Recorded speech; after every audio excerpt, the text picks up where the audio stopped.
Hello guys and welcome back to part 10 of the Path of Exile beginner guide series. Before I get into the game and show you what you need to do in Act 4, I quickly just want to apologize for not uploading in a month. I know times have been rough, but I definitely will try to keep my schedule of maybe 2 to 3 videos a week and just to stay consistent. Okay, that's all I want to say and I hope you will enjoy the video. Bye guys. Okay, let's get started. Starting in the town of Act 4, you need to enter the Dried Lake zone. In here you need to watch out for a guy called Vol.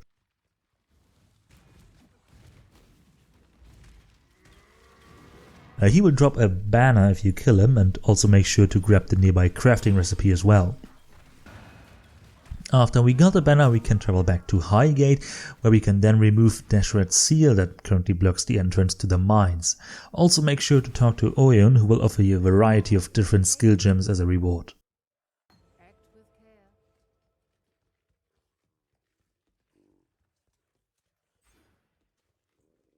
Enter the mines and just start exploring the area.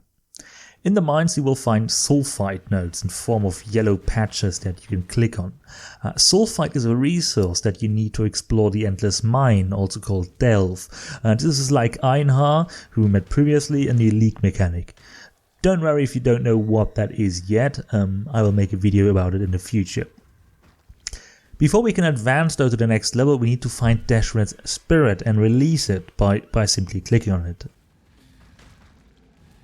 This will award you with a skill point that you can get from Tarsunian Town. After you've found and released the spirit, simply look for the entrance to the Crystal Veins. In the Crystal Veins you do not need to do anything special besides getting to the waypoint. At the waypoint you are presented with a choice. You can either take the left portal or the right portal first. It doesn't really matter which one you choose, but I personally always take the left one first. Just make sure that your fire resistance is capped before you enter the zone. You can either use a ruby ring or just craft fire resistance on your gear using your crafting bench in your hideout. In here you only need to find the entrance to the next level. No trials, no important side quests. When you enter Kaom's stronghold, do not forget to grab the crafting recipe that is right behind the waypoint. At the end of the zone, kill King Kaom and take the Eye of Fury. Next, we need to go back to the waypoint in the Crystal Veins and take the other portal. In Daresa's Dream and the following zone, there's also nothing important to remember. All you need to do is search for the entrance or the exit to the next zone, and at the end, kill Dareso, who will drop the Eye of Desire. After getting both these items, we then need to travel back to the Crystal Veins one last time, where we will talk to Lady Diala, who will then, using a laser, open the way for us to enter the belly of the beast. And at this point, I highly recommend to you that you use a life flask that has bleed immunity on this.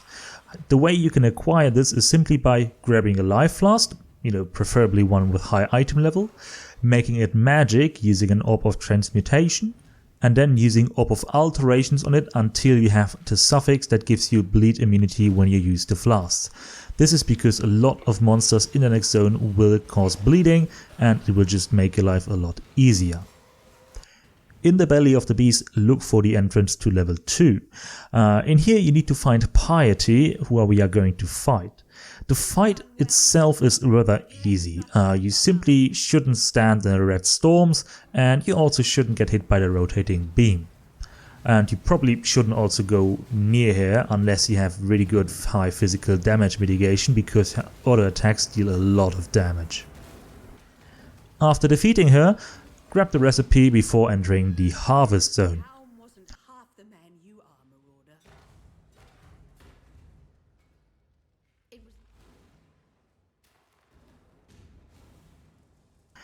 In the Harvest, also again, look for the waypoint. Piety is near it.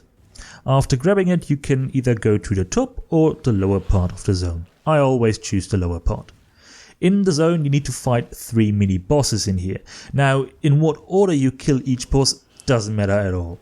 I simply just go my route, and whatever boss is first. In this case, it's Deodra. Her arena has cursed zones on the ground that rotate, and depending on where you're standing will affect you in a different way. And she will also throw or puke, it's pretty hard to say, some red balls at you. Dodge these because they deal a lot of damage. After you killed her, pick up her quest item and continue your journey. When you explore the lower part further, you should find a second boss there. It really depends which one it is. In my case, it's Maligaro. If a huge red circle appears on the ground, do not stand in it, as it explodes corpses that he spawns. And also do not get hit by anything that is purple. Simple as that.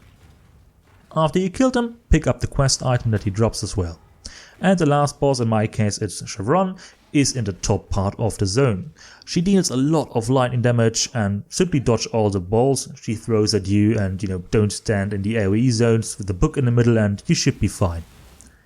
After you collected all the items, talk to Piety at the waypoint and she will open the way to the Black Core, in which you will find Malachi, the final boss of Act 4.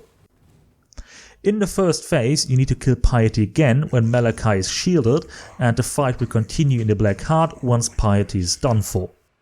Creation? Rather the realm of the gods, isn't it? Bow your head to your one true god. Now, Exile!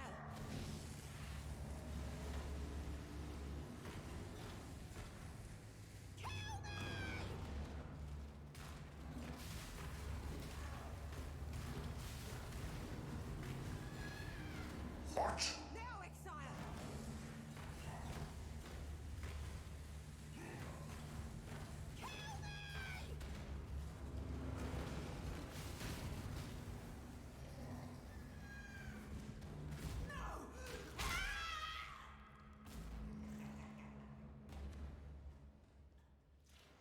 In the Black Heart you will see 3 hearts, one in the top left corner, one in the top right and one in the bottom left.